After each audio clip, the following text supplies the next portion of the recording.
Same అదే దాంట్లో LPR who are out of the United States for more than 180 days are subjected to new immigrant inspection procedure as per 8 USC 1101. So ఇది ఒక్కసారి మీరు ఎవరైనా సరే 180 days కన్నా ఎక్కువ కనుక బయట ఉంటే మీరు ఇమిగ్రేషన్ అటార్నీతోనో లాయర్తోనో చెక్ చేసుకోండి. అంటే ఈ ఇన్స్పెక్షన్ ప్రొసీజర్ ఏంటి అనేది మనం క్లియర్గా చెప్పలేము కదా.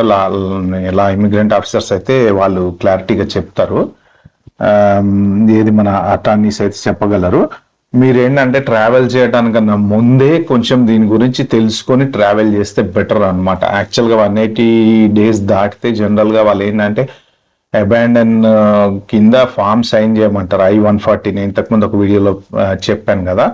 సో నేను దీని గురించి చదివితే నాకేం అర్థమైందంటే, యాక్చువల్గా నేను just sharing what I understand అండి. అంటే మీరు దీన్ని ఏమి ఇదిగా తీసుకోవద్దు, మీ వెరిఫికేషన్ మీరైతే చేసుకోండి. జస్ట్ నేను చెక్ చేస్తే నాకు అర్థమైంది ఏంటంటే, subject to new immigrant inspection procedures అంట.